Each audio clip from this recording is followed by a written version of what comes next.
أعوذ بالله من الشيطان الرجيم بسم الله الرحمن الرحيم إنا أنزلناه في ليلة القدر وما أدراك ما ليلة القدر ليلة القدر خير من 1000 شهر ليلة القدر خير من 1000 شهر تنزل الملائكة والروح تنزل الملائكة والروح فيها بإذن ربهم تنزل الملائكة والروح فيها بإذن ربهم من كل أمر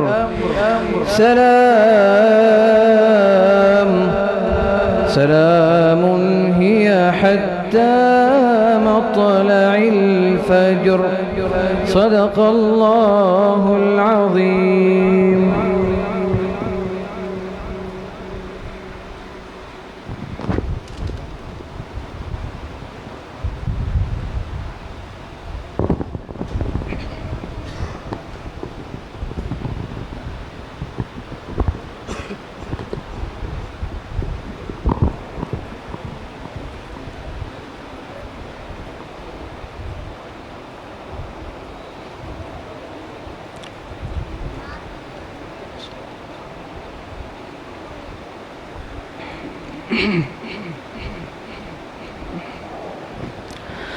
سر دور کوئی جائے اسے آپ کیا کہیں گے سر دور کوئی جائے اسے آپ کیا کہیں گے جسے خود خدا بلائے اسے آپ کیا کہیں گے جسے خود خدا بلائے اسے آپ کیا کہیں گے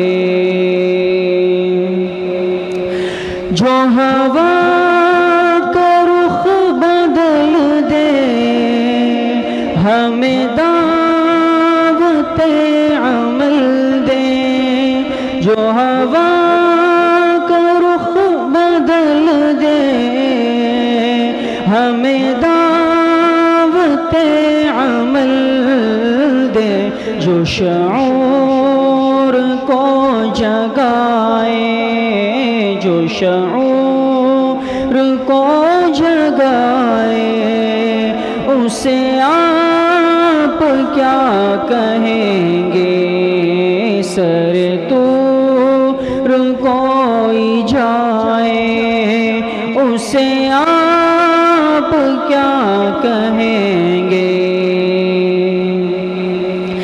شب و روز دشمنوں کو جو دعاؤں سے نوازے شب و روز دشمنوں کو جو دعاؤں سے نوازے جو ستم پہ مسکرائے جو ستم پہ مسکرائے اسے آپ کیا کہیں گے جسے خود خدا بلائے اسے آپ کیا کہیں گے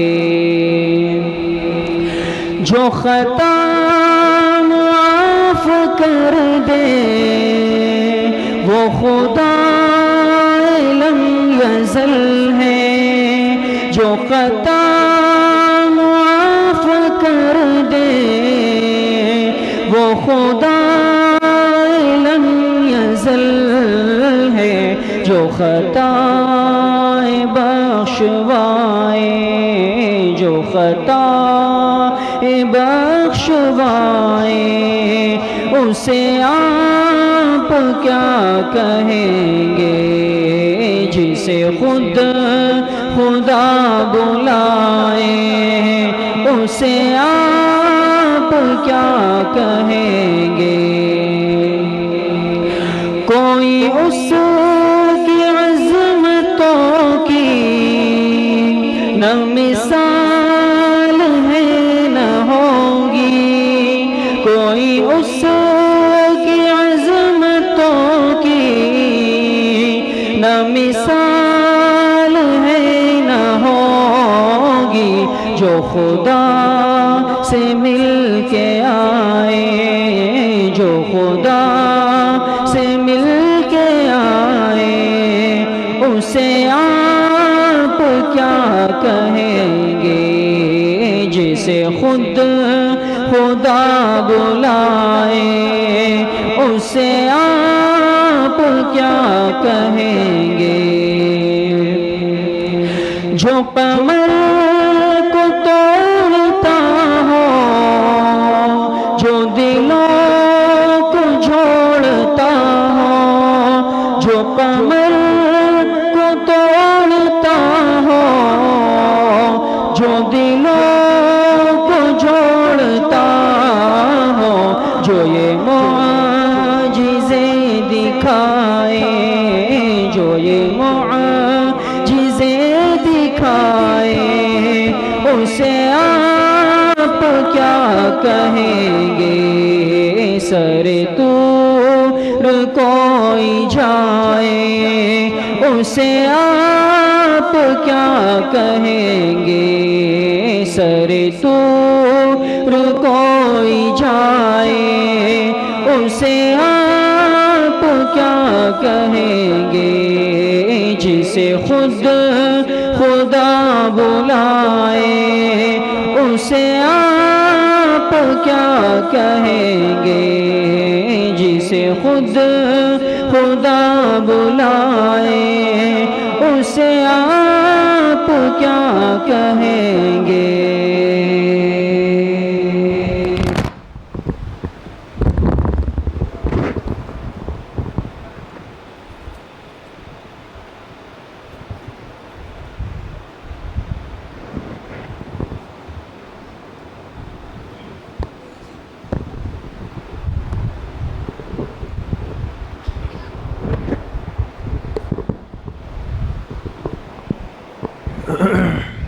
السلام علیکم۔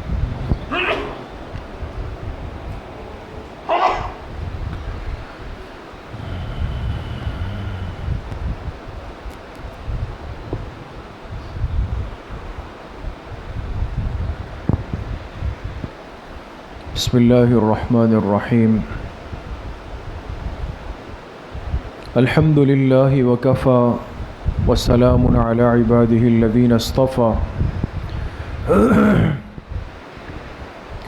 خصوصاً علی سید الرسل وخاتم الانبیاء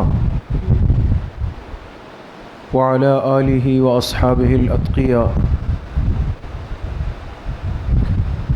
اما بعد فاعوذ باللہ من الشیطان الرجیم، بسم اللہ الرحمن الرحیم،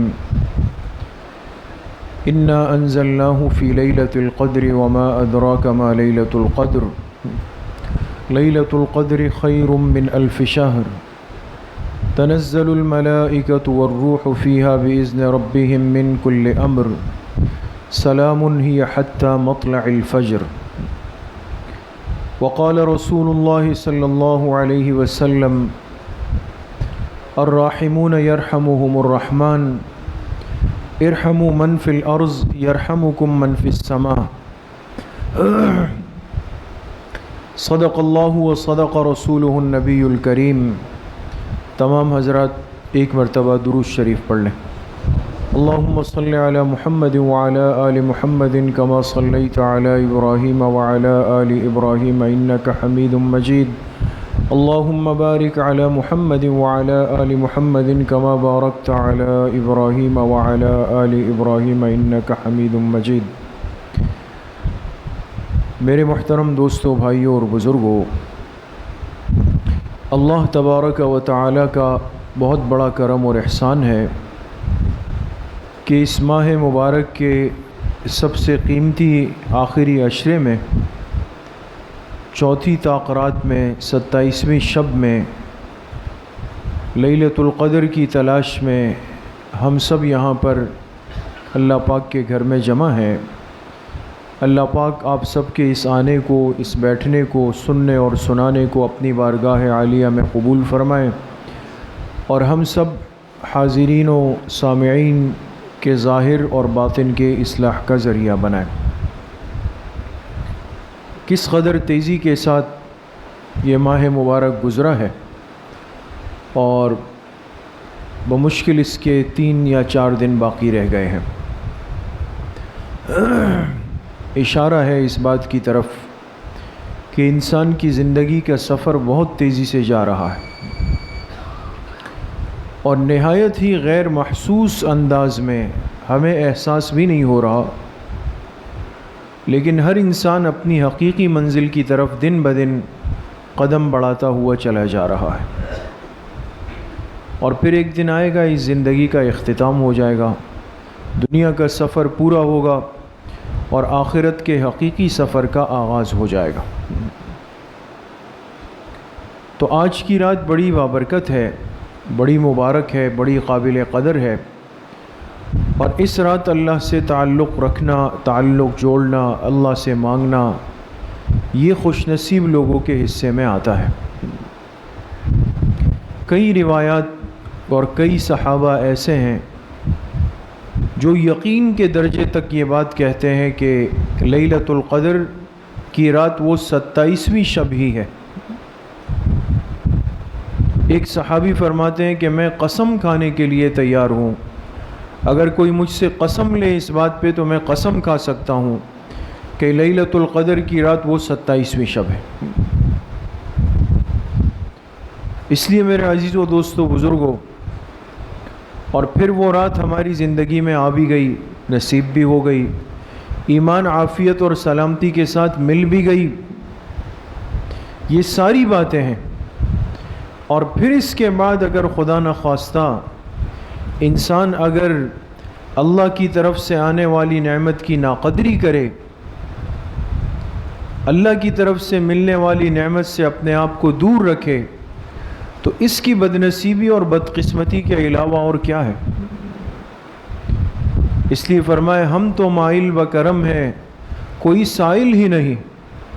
اللہ کی ذات تو بارش برسانے کے لیے تیار ہے، اللہ کی رحمت تو منتظر ہے، کوئی آگے بڑھے تو صحیح، ایک قدم تو بڑھائے۔ ہم تو مائل و کرم ہے، کوئی سائل ہی نہیں، راہ دکھلائیں کسے، کوئی راہ رو منزل ہی نہیں۔ کسی میں طلب ہی نہیں ہے، کوئی آگے آنا ہی نہیں چاہتا، کوئی لینے کے لیے تیار ہی نہیں ہے، تو اللہ کی رحمت کی تقسیم میں کس کو حصہ ملے گا؟ اپنے آپ کو پیش کرنا پڑے گا، آگے بڑھنا پڑے گا، اللہ کی رحمت کے لیے اپنے دل کے برتن کو درست کرنا پڑے گا۔ اور پھر جب انسان اللہ پاک کا ہو جائے، اللہ کے سامنے ہاتھ اٹھا کے کھڑا ہو جائے، اپنے دل کا برتن سیدھا کر لے، پھر اللہ اس کو کہاں سے اور کس طرح اور کتنا نوازتے ہیں، یہ میں اور آپ میرے دوستوں بزرگوں سوچ بھی نہیں سکتے۔ تو یہ رات بڑی قیمتی ہے، اللہ کی رحمت بندوں کی منتظر ہوتی ہے۔ حدیث پاک میں آتا ہے، اللہ پاک حضرت جبرائیل علیہ السلام کو حکم دیتے ہیں، اور وہ فرشتوں کی جماعت کو لے کر آسمان سے اترتے ہیں، زمین پہ آتے ہیں، سب سے پہلے بیت اللہ شریف جاتے ہیں، اور ان کے ہاتھ میں سبز رنگ کا ایک جھنڈا ہوتا ہے، اس کو لے جا کے بیت اللہ شریف پر لگا دیتے ہیں۔ پھر اس کے بعد فرشتوں کو جمع کرتے ہیں اور ان کو حکم دیتے ہیں کہ اے فرشتوں پوری زمین میں پھیل جاؤ، اب جا کے پھیل جاؤ، اور جہاں دیکھو اللہ کے بندے اللہ کا یاد کرنے میں کھڑے ہوئے ہیں، بیٹھے ہوئے ہیں، لیٹے ہوئے ہیں، نماز میں ہیں، دعا میں ہیں، جس کیفیت میں ہیں، بس اللہ سے تعلق میں جو لگے ہوئے ہیں، تم جا کے ان کے ساتھ بیٹھ جاؤ، ان سے مصافحہ کرو، اور جب وہ دعا کہے تم ان کی دعا پر آمین کہو۔ اندازہ لگائیں کہ انسان دعا مانگے اور فرشتہ آمین کہہ رہا ہے، جو معصوم ہے، نورانی مخلوق ہے، کتنی شان والی دعا ہوگی۔ تو آج اس یقین کے ساتھ اللہ سے مانگے، اور آج اس یقین کے ساتھ ہم اعمال کے لیے کھڑے ہوں، اس یقین کے ساتھ تسبیحات، تلاوت، تہجد اور دعاؤں کا اہتمام ہو کہ میں جو بیٹھا ہوں تو اکیلا نہیں ہوں، میرے ساتھ فرشتے بھی آ کے بیٹھے ہوئے، اور میں آج جو دعا رات کو مانگ رہا ہوں تو میری دعا پہ اللہ کے فرشتے، پاک مخلوق آمین کہہ رہی ہے۔ تو فرشتے پھیل جاتے ہیں پوری زمین میں۔ جب فجر کا وقت ہوتا ہے تو یہ سارے فرشتے دوبارہ پوری دنیا سے سمٹ کر بیت اللہ شریف آ جاتے ہیں، جبرائیل علیہ السلام کے پاس جمع ہوتے ہیں۔ حضرت جبرائیل علیہ السلام فرماتے ہیں فرشتوں کی جماعت اب واپسی کرو، اب ہمیں واپس جانا ہے۔ تو فرشتے کہتے ہیں کہ اے جبرائیل، اللہ پاک کی طرف سے اس آخری امت کے لیے کیا فیصلے ہوئے؟ آج کی رات کیا فیصلہ ہوا اس آخری امت کے لیے؟ تو حضرت جبرائیل علیہ السلام فرماتے ہیں کہ آج کی رات اس امت کے جس فرد نے بھی اللہ پاک سے توبہ کی، استغفار کیا، اللہ پاک نے سب کی توبہ قبول کر دی اور سب کو معاف کر دیا ہے۔ ہاں، 4 بد نصیب ایسے تھے کہ جو آج کی رات بھی اللہ کی بخشش اور مغفرت کا حق حاصل نہیں کر سکے، وہ امیدواروں کی فہرست سے خارج ہو گئے۔ فرشتے بڑے حیران ہوتے ہیں کہ اتنی عظیم رات میں جب سب کو نوازا گیا تو یہ بد نصیب 4 کون تھے جن کے حصے میں اللہ کی مغفرت اور بخشش کے فیصلے نہیں آ سکے؟ تو فرشتے پوچھتے ہیں کہ اے جبرائیل، یہ 4 بد نصیب کون تھے؟ تو جبرائیل علیہ السلام فرماتے ہیں کہ ایک تو وہ شخص تھا کہ جس نے شراب نوشی کی اور پھر بغیر توبے کیے ہوئے مر گیا، اور دوسرا وہ شخص تھا جس نے والدین کے ساتھ برا سلوک کیا، نافرمانی کی، پھر ان کو راضی نہیں کیا اور ان کو ناراض کر کے مرا، وہ بھی بد نصیب ہے۔ اور تیسرا بد نصیب وہ ہے جو قاطع الرحم تھا، جس نے ساری زندگی قطع رحمی کی، تعلقات کو توڑا، رشتوں کو توڑا، لوگوں کو ناراض کیا، قطع رحمی کی زندگی گزار کے آیا اللہ کے پاس، یہ بد نصیب بھی محروم ہو۔ اور چوتھا بد نصیب وہ تھا کہ جو ہمیشہ اپنے دل میں کینہ پروری لے کے گھومتا تھا، ہر ایک کے لیے کینے کے جذبات، برے جذبات، بغض کے جذبات، حسد کے جذبات یہ لے کر اس نے زندگی گزاری، اور اسی حالت میں بغیر توبہ کیے ہوئے چلا گیا۔ یہ وہ چوتھا بد نصیب ہے جو اس اتنی بڑی رات بھی اللہ کی رحمت اور مغفرت سے محروم ہو گیا۔ تو میرے دوستو بزرگوں، باتیں ایک نہیں ہیں، 2 ہیں۔ ہمیں حدیث کے دونوں پہلوؤں کو آج سمجھنا ہے، صرف فضائل سننے کے لیے یہاں پہ نہیں آئے۔ جہاں اللہ نے اتنی مغفرت عمومی فرمائی ہے، ڈرنے کی بات نہیں ہے کہ وہ 4 بد نصیب جو محروم ہوئے ہیں، خدا نخواستہ ہم میں سے کوئی اس میں تو نہیں ہے جو اتنی بڑی رات میں اور اتنی بڑی بخشش کے فیصلوں میں وہ شامل نہیں ہو سکا۔ آج جن کمزوریوں کو، روحانی امراض کو، روحانی گناہوں کو، روحانی بیماریوں کو لے کر ہم زندگی گزار رہے ہیں، اور گزار بھی رہے ہیں بالکل فریش اینڈ ویل، مطمئن ہو کر، جیسے کوئی ٹینشن ہی نہیں ہے اور کچھ ہونا ہی نہیں ہے۔ لہٰذا جس گناہ نے دل میں جگہ پکڑی، روحانی گناہ نے، تو وہ اتنا دن بدن مضبوط ہوتا چلا جاتا ہے کہ جڑ بنا رہا ہے۔ اس کی اصلاح کرنا یا اس کے لیے فکر مند ہونا یا اس کے علاج کی فکر کرنا، اس کے لیے اللہ کے سامنے رونا، وہ لوگ تو شاید اب دنیا میں نہیں ہیں جو کبھی اس کی بھی فکر کرتے تھے کہ میرے دل میں یہ جذبات ہے، یہ جذبات ہے، یہ جذبات ہے، یہ جذبات ہے۔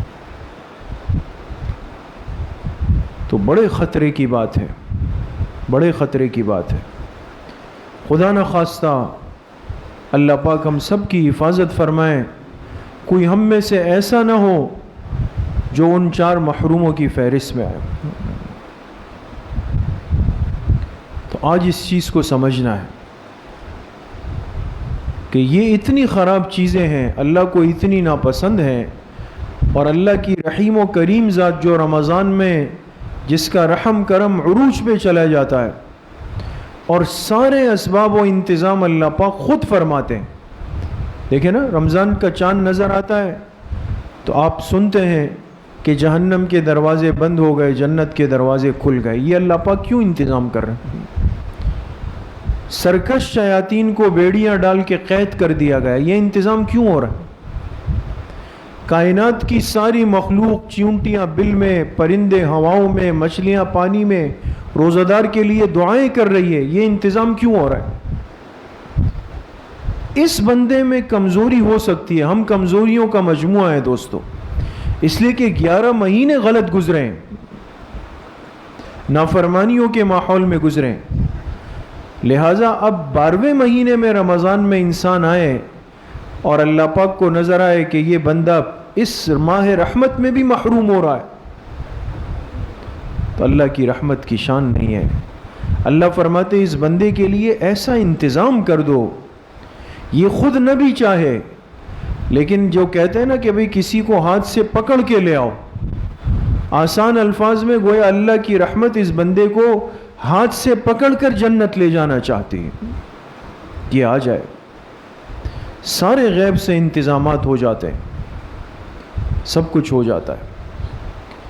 اس کے باوجود یہ 4 گناہ اللہ پاک کو اتنے ناپسند ہے، اور اللہ اس پہ اتنا ناراض ہوتے ہیں کہ ان کی بخشش، ان کی مغفرت کے فیصلے اللہ پاک روک دیتے۔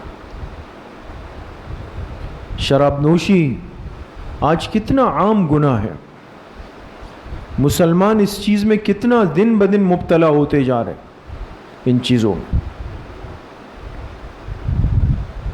آج اس کو بہت سارے لوگ گناہ نہیں سمجھتے، یہ معمولی چیز ہے، یہ معمولی چیز نہیں ہے، بہت بڑا گناہ ہے، اتنا بڑا گناہ ہے۔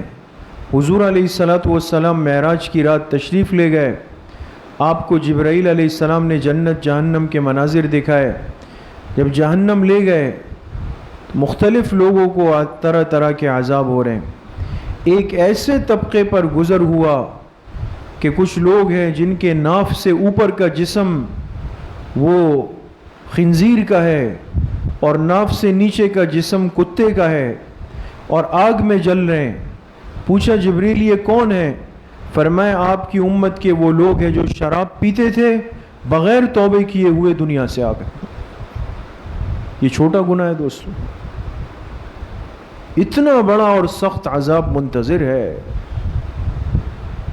اس لیے اس مصیبت سے، اس لعنت سے، جس کو اللہ پاک نے قرآن کریم میں رجسن فرمایا، رجسن، رجس کہتے گندگی، غلاظت، ناپاکی کو۔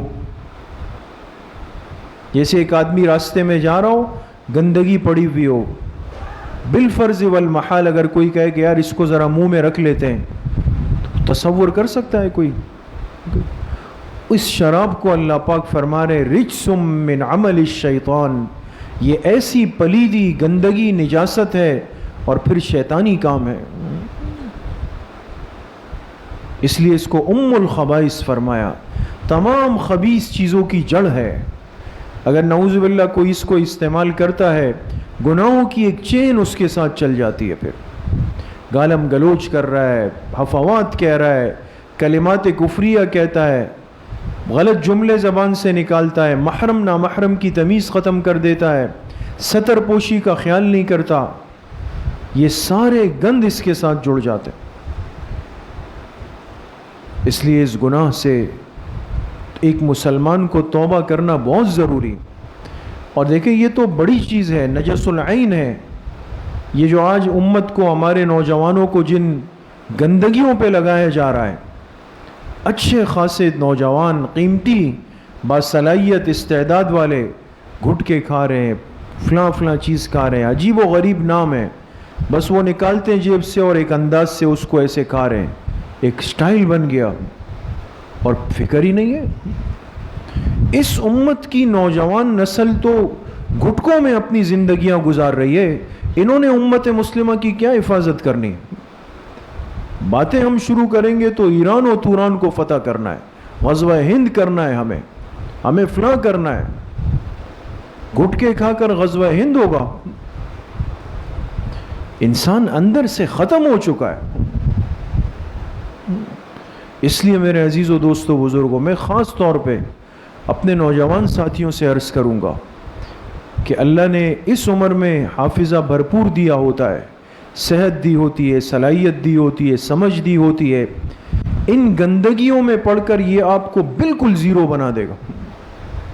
یہ جو آج شکایت ہوتی ہے نا کہ ذہن میں بات نہیں رہتی ہے, حافظہ محفوظ نہیں رہتا, سبق یاد کرتا ہوں بس 1 گھنٹے بعد نکل جاتا ہے, سب پڑھا, ایگزامینیشن ہال میں بیٹھا, سب ذہن سے نکل گیا.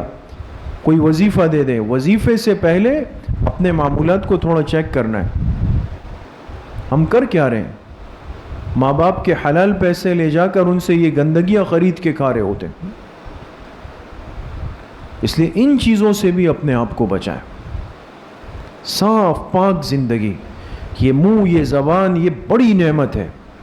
اس کو کام میں لائیں, اس کو علم کا آلہ بنائیں. ابھی مفتی صاحب نے بیان میں فرمایا کہ ہم بالکل بے ہمت ہو چکے ہیں کہ جی میں تو حفظ کر ہی نہیں سکتا ہوں. ایک دن بچے نے آ کے کہا کہ مجھے یاد نہیں ہو رہا. چلو بھائی چلو, کوئی بات نہیں, اس پہ بوجھ نہیں ڈالو. اس بچے کو 2-3 دن بعد سنے, زبردست گانے آپ کو سنا رہا ہوگا. سب چیزیں ہو رہی. تو شراب نوشی کرنے والے کی مغفرت نہیں. دوسرا فرمایا والدین کے ساتھ بدسلوکی کرنے والا, برا سلوک کرنے والا, ان کے حق مارنے والا, ان کا دل دکھانے والا, یہ اتنا بڑا گناہ ہے کہ اللہ پاک اس کی مغفرت روک دیتے ہیں. کیوں؟ اس لیے کہ آج میں اور آپ یہاں پر جو بیٹھے ہیں, جتنے لوگ یہاں پر بیٹھے ہیں, اس پر تو کسی کو شک نہیں ہوگا, سب کو یقین ہے کہ میرا وجود جو بنا ہے, میں جو سالم الاعضاء بیٹھا ہوں, یہ میرا وجود بننے میں میں کن کا محتاج ہوں؟ اپنے ماں کا, اپنے باپ دونوں کا ہوں. وہ نہ ہوتے تو میں نہیں ہوتا. اللہ نے ان کو اسباب کی دنیا میں میرے وجود کا ذریعہ بنایا. میں ان کے جسم کا حصہ ہوں. اس لیے کہتے ہیں نا, بچہ جب پیدا ہوتا ہے تو اللہ پاک کا نظام کیا ہے کہ اس بچے کا جسم ماں کے پیٹ میں ماں کے ناف سے جڑ جاتا ہے. دونوں کی ناف جڑی ہوئی ہوتی ہے. اس لیے جب وضع حمل ہوتا ہے, ڈیلیوری ہوتی ہے, تو کیا کرتے ہیں, اس کو کاٹتے ہیں, یہ جدا کرتے ہیں. اس لیے بچے کی ناف دیکھیں ذرا نکلی ہوئی ہوتی ہے نا. اس کو جو ماں کہتی ہے نا میرے جگر کا ٹکڑا ہے, اس کی وجہ یہ کہ اس کا جسم ماں کے جسم سے جڑا ہوا تھا, اس کو کاٹا گیا ہے. اس کو یہ احساس نہیں ہے کہ میرے ساتھ کیا کیا احسانات ہوئے ہیں, میں ان کے جسم کا حصہ تھا. بس فرق یہ ہے کہ ان پہ ذرا بڑھاپا آیا, تھوڑی کمزوری آئی, تھوڑا وہ فارغ ہوئے, اور اب میں تھوڑا طاقتور ہوا, اور اب میں 50-100 روپے کمانے لگا. اب میری ٹون بدل گئی. 25-30 سال تک ان سے خوب کھایا, خرچ ہوا, سب کچھ پڑھا لکھا, کھایا پیا, بڑا ہوا, شادی ہوئی, سب کچھ ہو گیا. لیکن آج اگر وہ بیچارے کمزور ہو گئے، عمر کا تقاضا ہے، بڑھاپے میں غصہ بھی آتا ہے. یہ ساری چیزیں ہیں نا، یہ سب چیزیں، لیکن اب ہمیں سمجھ نہیں آتی، ہم غصہ ہوتے. اس لیے میرے عزیز و دوستو بزرگوں، ماں باپ بہت بڑی نعمت ہے، بہت بڑی نعمت ہے. وہ برکت ہے کہ جس کا احساس ان کے جانے کے بعد ہوتا ہے. پھر انسان کو پتہ چلتا ہے کہ ایک برکت تھی، ایک چادر تھی، ایک سائبان تھا، ایک دعاؤں کا ہجوم تھا، وہ آج نہیں رہا ہے. آپ یقین کریں، یہ جو ہم سمجھتے ہیں نا یہ سب ہم کر رہے ہیں، یہ میں کر رہا ہوں، اور یہ پتہ نہیں ہوتا کہ رات کو مصلی پر بیٹھ کر کسی نے دعائیں دی، کسی کے ہاتھ اٹھے. اس لیے ماں باپ غصہ بھی ہوں گے، بڑھاپے میں بیماریاں ہوتی ہے، ساری چیزیں ہوتی ہے، ہمیں لگے گا کہ بے مقصد غصہ ہو رہا ہے، ناراض ہو رہے ہیں، سب کچھ ہو رہا ہے، کچھ بھی ہو جائے، لیکن ان کا حق بہت بڑا، بہت بڑا حق ہے. اس لیے حدیث پاک میں آتا ہے، ایک صحابی آئے آپ علیہ الصلوۃ والسلام کی خدمت میں اور فرمایا کہ میرے والد ہیں، تو میں کس طریقے سے ان کا حق ادا کرنے والا بن سکتا ہوں؟ آپ نے فرمایا تم کبھی ان کا حق ادا نہیں کر سکتے، کچھ بھی نہیں کر سکتے. کہا پھر کہا ہاں، اگر تمہارے والد کسی کے غلام ہو اور ان کو غلام بنا کر بازار میں بیچنے کے لیے لایا جائے اور تم جا کر اپنی قیمت سے ان کو خرید کے آزاد کر دو تو کچھ حصہ ادا ہو جائے گا، کچھ حصہ ادا ہو جائے گا. انسان ماں باپ کا حق کہاں ادا کر سکتا ہے؟ اس لیے جن کے ہیں اس کی قدر کریں. چلے گئے، ان کے لیے علماء نے لکھا ایصال ثواب کریں. اور ایک بڑی تسلی والی حدیث ہے، پہلے بھی عرض کی، ابھی دوبارہ عرض کر دیتا ہوں تاکہ سب کے لیے آسانی ہو. حدیث پاک میں جناب رسول اللہ صلی اللہ علیہ وسلم نے فرمایا کہ جس کے ماں باپ میں سے دونوں یا کسی ایک کا انتقال ہو جائے اور اسے ایسا محسوس ہو کہ اس نے ماں باپ کے حق کو ادا نہیں کیا، تو یہ اگر جمعے کے دن جا کر ان کی قبر پہ ان کے لیے ایصال ثواب کا اہتمام کرے، جمعے کے دن، حدیث کے الفاظ ہیں، تو فرمائے کہ جس نے جمعے کے دن اپنے ماں باپ کی قبر پہ جا کے ایصال ثواب کیا تو اللہ پاک اس کو ان کا حق ادا کرنے والوں میں شامل فرما دیتے ہیں. آسانیاں ہے، حل ہے.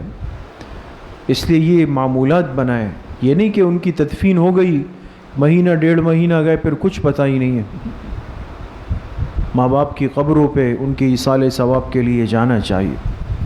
تیسرا بد نصیب وہ ہے جو قطع رحمی کرتا ہے، یعنی تعلقات کو توڑتا ہے، ناراضگیاں بڑھاتا ہے، اس سے بھی ناراض، اس سے بھی ناراض، اس سے بھی ناراض، رشتہ داروں سے ناراض، پڑوسیوں سے ناراض، پارٹنروں سے ناراض، سب سے ناراض ہو کے خود زندگی گزار رہا. بعض دفعہ یہ چیز ایک مزاج بن جاتی ہے، انسان ناراضگی کی زندگی پر خوش ہو رہا ہوتا ہے. تو حدیث پاک میں کیا فرمایا؟ لا يدخل الجنت قاطع، فرمایا قطع رحمی کرنے والا جنت میں داخل ہی نہیں ہو سکتا. ہم کس نہج پہ جا رہے ہیں؟ معمولی بات کی جو ناراضگیاں ہیں وہ نسلوں تک آج منتقل ہو رہی.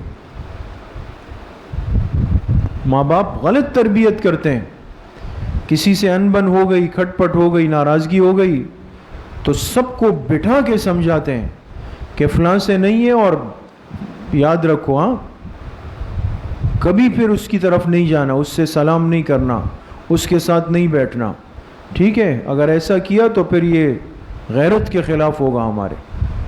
یہ تو ہم تربیت کر رہے ہوتے ہیں، ان کو ناراض کر رہے ہوتے ہیں. اس لیے قربانی تو ہے، کوشش تو کرنی پڑتی ہے، لیکن انسان جب ایک دفعہ ہمت کر لیتا ہے، صلہ رحمی کا مزاج بنا لے، جوڑنے کا مزاج بنا لے، پھر اللہ پاک اس کو ایک محبوبیت دے دیتے، اس کو محبوبیت دے دیتے. حضرت شیخ الحدیث مولانا زکریا صاحب رحمۃ اللہ علیہ نے لکھا، فرمایا میں طالب علم تھا، بچہ تھا، میں مدرسے میں پڑھتا تھا، اور جب چھٹیاں ہوتی رمضان کی تو اپنے گھر چلا جاتا. تو خاندان تھا، بہت سارے رشتہ دار ایسے تھے کہ جن کے آپس میں اختلافات ہو گئے ہوتے تھے، لڑائیاں ہوتی، کچھ نہ کچھ ہوتا. اب میں مدرسے سے گیا، مجھے کچھ بھی نہیں پتا، تو جب جاتا تھا تو وہ رشتہ دار کہتے تھے ہاں بھائی فلاں کے گھر نہیں جانا، فلاں کے گھر نہیں جانا، فلاں کے گھر نہیں جانا. تو کہا میں سوچتا تھا کہ جو پڑھ کے آیا ہوں حضور علیہ السلام کی احادیث اس کو مان لوں یا ان کی مان لوں. تو کہا میں کسی کی پرواہ نہیں کرتا، جا کے سب سے ملاقات کر کے آتا. وہ خاندان والے مجھے کہتے تمہارے اندر غیرت نہیں ہے. کہا میں نے آج تک ان کی باتوں کی پرواہ نہیں کی. فرمایا جو آج اللہ نے مجھے عزت دی ہے میں سمجھتا ہوں کہ اس میں اسی صلہ رحمی کا حصہ. اس لیے ناراضگیاں بڑھانا مشکل نہیں ہے، جوڑ کرنا بہت مشکل ہے. یہ کمال تھوڑی ہے کہ میں کتنے لوگوں سے ناراض ہو گیا ہوں، کمال تو یہ کہ کتنے ناراض لوگوں سے آپ نے جوڑ کر رکھا ہے. آج امت کو جوڑ کی ضرورت ہے. یہ جملہ صرف برائے الفاظ نہ ہو، اس کے لیے تھوڑی سی قربانی دینی پڑتی ہے، اس کے لیے تھوڑی سی ہمت کرنی پڑتی ہے. اور پھر جو انسان پہل کر لے، آگے ہو جائے اور خود آگے بڑھ کر ناراضگی کو ختم کر لے، تو اللہ پاک نے فرمایا کہ میں اس دن اس کا ساتھ دوں گا جس دن اس کو اللہ میری مدد کی بہت بڑی ضرورت ہوگی، یعنی آخرت میں اس دن میں اس کا ساتھ دوں گا. اس لیے حضرت حسین رضی اللہ عنہ کی ایک صحابی سے انبن ہو گئی، دونوں نوجوان تھے، بحث ہو گئی، بحث اتنی بڑی دونوں ناراض ہو کے الگ ہو گئے. اب چونکہ یہ تو نواسہ رسول ہے صلی اللہ علیہ وسلم. اب جب دونوں گئے، وہ جو دوسرے صحابی تھے ان کے دل میں بہت احساس ہوا کہ کیا غلط ہو گیا.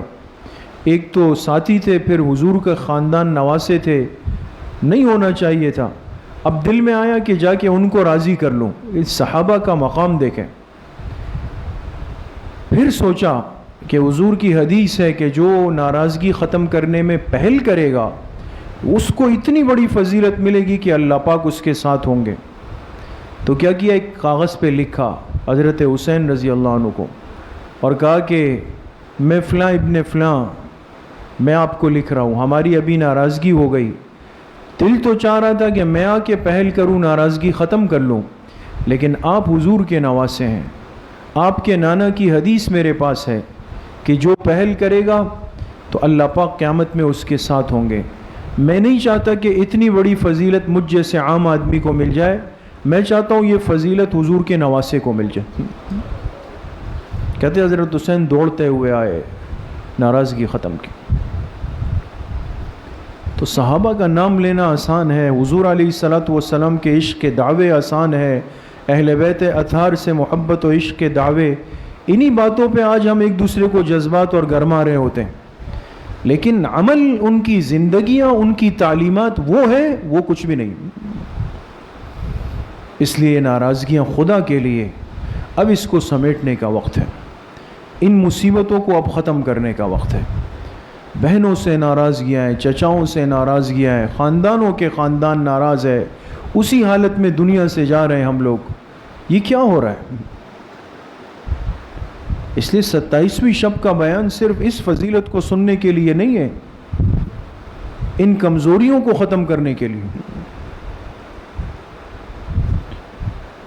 تو اس کا ارادہ کریں دوستو کہ جو ناراضگیاں ہیں، کوئی ناراض ہے، چاہے میں حق پہ ہوں وہ ناحق ہے، لیکن اگر میں اس فضیلت کو حاصل کرنا چاہتا ہوں تو آج ارادہ کریں کہ انشاءاللہ العظیم ہم ان ناراضگیوں کو ختم کریں گے انشاءاللہ.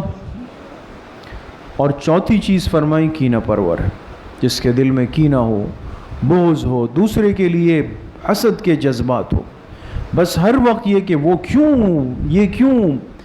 کیوں اس طرح کر رہا ہے، وہ کیوں عروج پہ جا رہا ہے، وہ کیوں اوپر جا رہا ہے، اس کو یہ ترقی کیوں مل گئی. اس کے دین کو دیکھ کر بھی پریشان، اس کی دنیا کو دیکھ کے بھی پریشان. اندر ایک آگ ہے، وہ جل رہی ہے. یہ روحانی امراض ہے دوستو.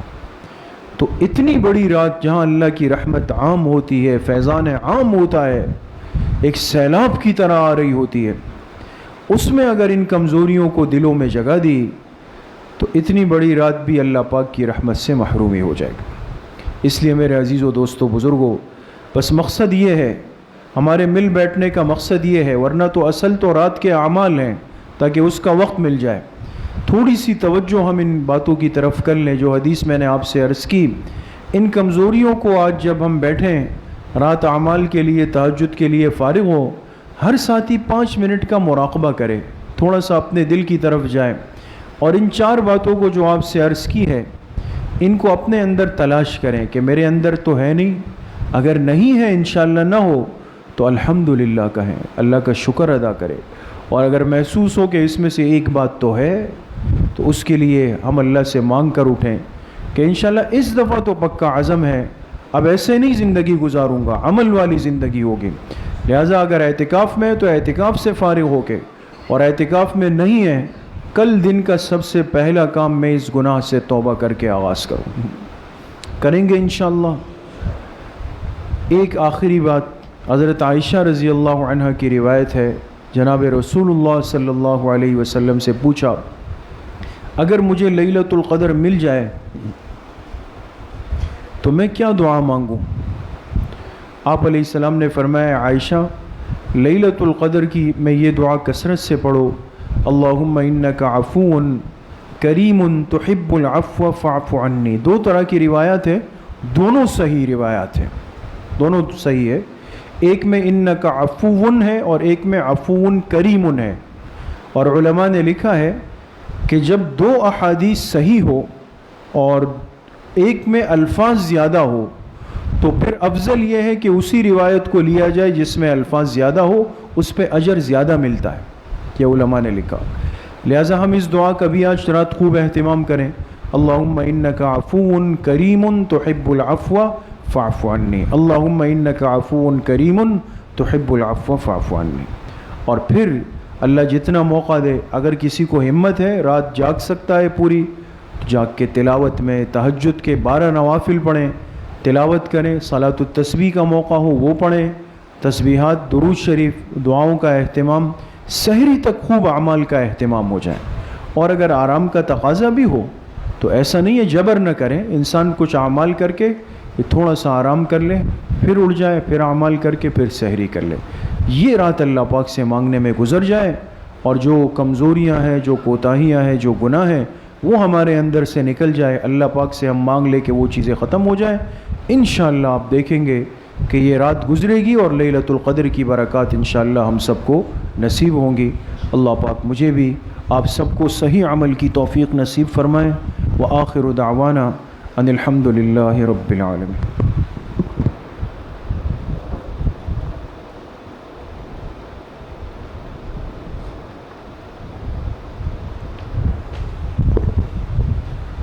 اب انشاءاللہ کچھ دیر کے لیے ختمات شریفہ پڑھیں گے، جن ساتھیوں کے پاس نہیں ہے وہ فوراً لے لیں، ساتھی برآمدے صحن میں بھی ہوں گے، بس لے لیں جلدی سے تاکہ ختمات پڑھ کے پھر ذکر جہری تھوڑا سا مراقبہ اور دعا کریں گے، اور پھر انشاءاللہ اپنے اپنے معمولات میں مشغول ہو جائیں گے۔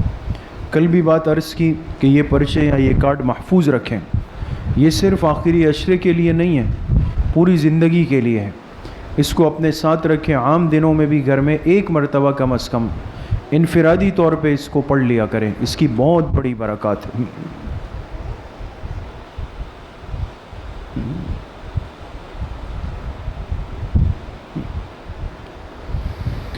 بسم اللہ الرحمن الرحیم، الحمد للہ الذی لم يتخذ ولدا ولم يكن له شریک فی الملک ولم يكن له ولی من الذل وکبرہ تکبیرا۔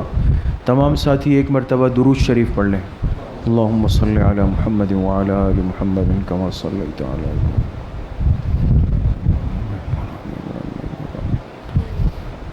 ایک مرتبہ سورہ فاتحہ پڑھ لیں۔ بسم اللہ الرحمن الرحیم، الحمد للہ رب العالمین الرحمن الرحیم۔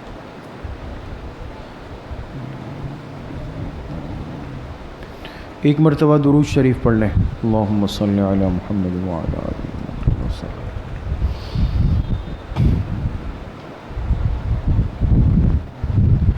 ایک مرتبہ سورہ الم نشرح پڑھ لیں۔ بسم اللہ الرحمن الرحیم، الم نشرح لک صدرک ووضعنا عنک وزرک الذی انقض ظہرک ورفعنا لك ذكرك فإن مع العسر يسرا إن مع العسر يسرا فإذا فرغت فانصب وإلى ربك فارغب۔ ایک مرتبہ سورہ اخلاص پڑھ لیں۔ بسم اللہ الرحمن الرحیم، قل هو اللہ احد اللہ الصمد لم یکن له کفوا احد۔ ایک مرتبہ سورہ فاتحہ پڑھ لیں۔ بسم اللہ الرحمن الرحیم، الحمد للہ رب العالمین الرحمن الرحیم۔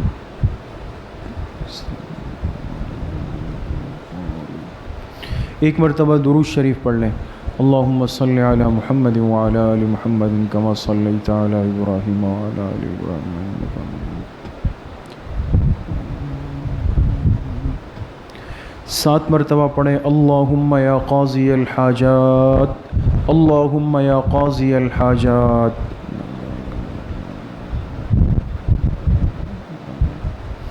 7 مرتبہ پڑھیں۔ اللہم یا کافی المہمات، اللہم یا کافی المہمات۔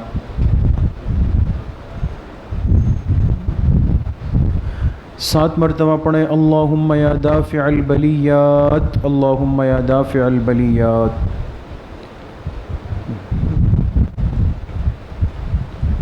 7 مرتبہ پڑھیں۔ اللہم یا شافی الامراض، اللہم یا شافی الامراض۔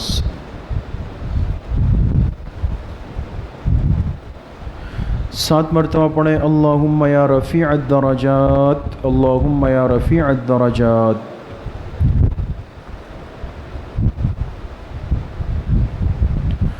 7 مرتبہ پڑھیں۔ اللہم یا مجیب الدعوات، اللہم یا مجیب الدعوات۔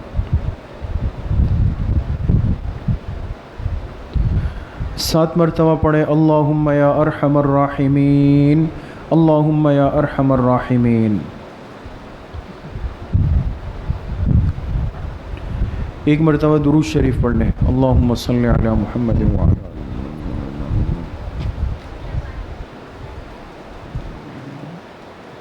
3 مرتبہ پڑھیں۔ حسبنا اللہ ونعم الوکیل، حسبنا اللہ ونعم الوکیل۔ ایک مرتبہ درود شریف پڑھ لیں۔ اللہم صلی علی محمد وعلی آل۔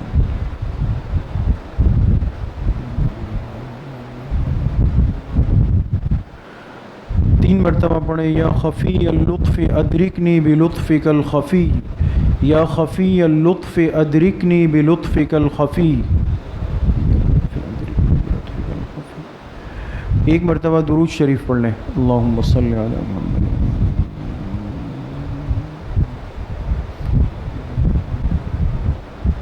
3 مرتبہ پڑھیں۔ لا حول ولا قوة الا باللہ، لا حول ولا قوة الا باللہ۔ ایک مرتبہ درود شریف پڑھ لیں۔ اللہم صلی علی محمد وعلی آل محمد۔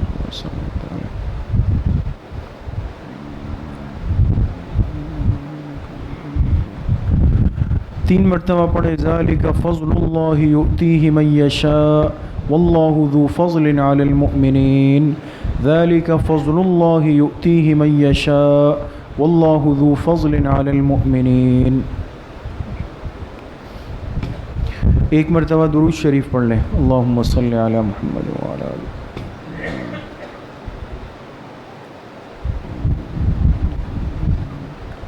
3 مرتبہ پڑھیں۔ یا لطیفا بخلقہ یا علیما بخلقہ یا خبیرا بخلقہ، الطف بنا یا لطیف یا علیم یا خبیر، یا لطیفا بخلقہ یا علیما بخلقہ یا خبیرا بخلقہ، الطف بنا یا لطیف یا علیم یا خبیر۔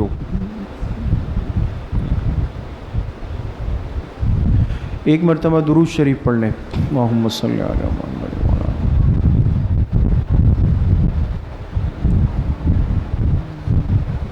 3 مرتبہ پڑھیں۔ انا للہ و انا الیہ راجعون، انا للہ و انا الیہ راجعون۔ ایک مرتبہ درود شریف پڑھ لیں۔ اللہم صلی علی محمد وعلی آل محمد کما صلی۔